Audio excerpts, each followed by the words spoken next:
বিসমিল্লাহির রহমানির রহিম। পাক ও নাপাক বস্তু। বাচ্চার পেশাব নাপাক। যে বাচ্চা, ছেলে হোক বা মেয়ে, শুধু মায়ের দুধ খেয়ে তার পেশাবও বড়দের পেশাবর মতোই নাপাক। অতএব বাচ্চার পেশাবও কাপড় ও শরীরের লেগে গেলে তা না ধুয়ে নামাজ হবে না। তবে পার্থক্য এই যে বড়দের পেশাব কাপড়ে লাগলে কাপড় ভালো করে ঝগড়ে রগড়ে ধুতে হবে এবং নিগড়াতে হবে, কিন্তু ওই ধরনের বাচ্চায় পেশাব করলে কাপড়ে লাগলে কাপড়ের উপর পানি ঢেলে হালকা করে ধুয়ে দিলেই কাপড় পাক হয়ে যাবে। ঝগড়াতে বা নিগড়াতে হবে না। মাসলা, বাচ্চা দুধ খাওয়ার সময় বা অন্য সময় যদি মুখ ভর্তি করে বমি করে দেয় তাহলে তা নাপাক। কাপড় বা শরীরে লেগে গেলে না ধুয়ে নামাজ হবে না।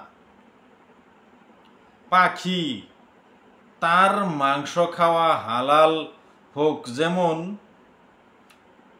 পায়রা ইত্যাদি, অথবা হারাম যেমন শকুন ইত্যাদি, উড়ন্ত অবস্থায় যদি কাপড়ে পায়খানা করে দেয় তাহলে কাপড় নাপাক বলে গণ্য হবে না।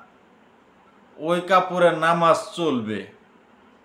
নাপাক শুকনো মাটির উপর অথবা নাপাক শুকনো বিছানার উপর ভিজে পায়ে যদি চলাফেরা করা হয় এবং নাপাকির কোনো প্রভাব, রং, গন্ধ, স্বাদ পেয়ে প্রকাশ না পায় তাহলে পা নাপাক হবে না। কিন্তু যদি ভিজে পায়ে নাপাক শুকনো জায়গার উপর দাঁড়িয়ে যায়, যার কারণে নাপাকির প্রভাব পেয়ে প্রকাশ পায়, তাহলে পাক নাপাক হয়ে যাবে।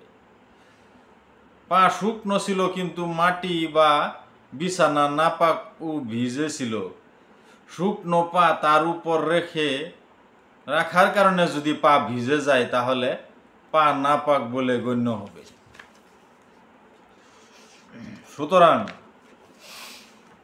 নাপাক কাপড় ধোয়ার সময় যদি পানির সামনে ছিটো পরিহিত কাপড় বা শরীরে লেগে যায় তাহলে পরিহিত কাপড় বা শরীরের নাপাক হবে না। কিন্তু নাপাক পানির ছিটে বালতি বা লোটার পানিতে পড়লে পানি নাপাক হয়ে যাবে। কেরোসিন তেল এবং পেট্রোল পাক এর দ্বারা কাপড় ইত্যাদি ধোয়া জায়েজ, কিন্তু অজু ও গোসল জায়েজ না। কেরোসিন ও পেট্রোল যদিও পাক, কিন্তু দুর্গন্ধযুক্ত হওয়ার কারণে যে কাপড় কেরোসিন বা পেট্রোল লেগে আছে তা পরিধান করে নামাজ পড়া ঠিক নয়। গৃহপালিত বিড়াল যদি পানিতে মুখ দিয়ে দেয় তাহলে ভালো পানি থাকলে ওই পানির দ্বারা অজু করা মাকরুহ, তবে অজু করে নিলে অজু হয়ে যাবে। বিড়াল যদি দুধের হাঁড়িতে মুখ দেয় বা খাবার পাত্র থেকে কিছুটা খাবার খেয়ে নেয় তাহলে ওই দুধ পান করা এবং ওই খাবার খাওয়ার মাকরুহ, না খাওয়াই ভালো। কিন্তু যদি বিড়াল ইঁদুর খাওয়ার পর সাথে সাথে পানিতে বা অন্য কোনো খাদ্যে মুখ দেয় তাহলে তা নাপাক বলে গণ্য হবে, অর্থাৎ ওই পানি অজু বা গোসল ব্যবহার করা যাবে না এবং ওই খাদ্যও খাওয়া যাবে না। মশা, মাছি, চার পোকা এবং উকুনের রক্তে কাপড়ে বা শরীরে লেগে গেলে কাপড় ও শরীর নাপাক হবে না। কুকুরের এটো নাপাক। কুকুর কোনো পাত্রে মুখ দিলে সেই পাত্রেও নাপাক হয়ে যায়, পাত্র মাটির হোক বা ধাতুর। উক্ত পাত্র ভালো করে 3 বার ধুলে পাক হয়ে যাবে। তবে পানি দিয়ে 7 বার ধোয়া এবং 1 বার মাটি দিয়ে মাজা উত্তম। সমস্ত মানুষের একটা পুক মুসলিম এটো পাক।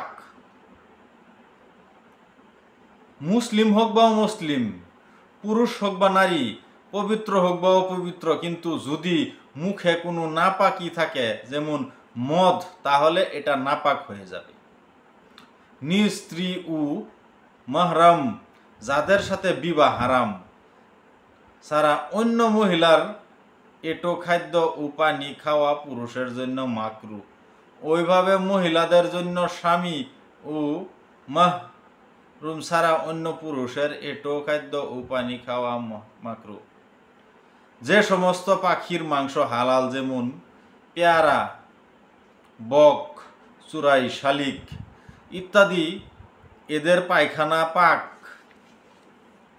আর যে সমস্ত পাখির মাংস হারাম যেমন কাক, শগুন, চিল ইত্যাদি, এদের পায়খানা নাপাক। হাঁস মুরগির পায়খানাও নাপাক। সমস্ত পশুর পাশাব পায়খানা নাপাক। চামচিকার পেশাব পায়খানা পাক। সাধ্যজাত শিশুকে যখন ভালো করে মাথা সহ গা ধুইয়ে দেওয়া হয় এবং শিশুর শরীরে কোনো নাপাকি লেগে না থাকে, তখন শিশু পাক হয়ে যায়। এবং তাকে কুলে নেওয়ার কারণে শরীর বা কাপড় নাপাক হয় না। অনেকের ধারণা মাথার চুল না ফালা পর্যন্ত 21 দিন না হওয়া পর্যন্ত শিশু পাক হয় না। এটা সম্পূর্ণ ভিত্তিহীন এবং ভুল ধারণা। যে কাপড় পরিহিত অবস্থায় স্বপ্নদোষ হয়েছে সেই কাপড়ে শুধুমাত্র ওই অংশটা নাপাক যেখানে নাপাকি বীর্য লেগে আছে, সম্পূর্ণ কাপড়টা নাপাক নয়। এবং যেখানে নাপাকি লেগেছে সেই জায়গাটা ভালো করে ধুয়ে দিলে সম্পূর্ণ কাপড় পাক হয়ে যাবে। সম্পূর্ণ কাপড়টা ধোয়ার দরকার নেই। স্ত্রী সহবাসের সময় যে সমস্ত কাপড় পরিধানে থাকে তাতে যদি নাপাকি না লাগে তাহলে তা নাপাক হবে না। অনেকের ধারণা যে সহবাসের সময় যে সমস্ত কাপড় পরিধানে থাকে সব নাপাক হয়ে যায়, এটা অমূলক ও ভ্রান্ত ধারণা। নাপাক চর্বি অথবা নাপাক তেল দিয়ে তৈরি সাবান পাক, এবং তা ব্যবহার করা চলবে। যে ব্যাংক ডাঙ্গায় বসবাস করে তার পেশাব নাপাক, আর যে ব্যাংক পানিতে বসবাস করে তার পেশাব পাক। মুরগি জবাই করার পর তার পেটের থেকে নাড়ি ভুঁড়ি বার না করে যদি ফুটন্ত পানিতে 3-4 মিনিট রেখে দেওয়া হয় তাহলে মুরগির মাংসটা নাপাক হয়ে যায় এবং তা খাওয়া হারাম হয়ে যায়। পানি যদি সামান্য গরম হয় কিন্তু ফুটন্ত না হয়, অথবা ফুটন্ত পানিতে দিয়ে সঙ্গে সঙ্গে তুলে নেওয়া হয়, তাহলে নাপাক হবে না এবং খাওয়াও হারাম হবে না।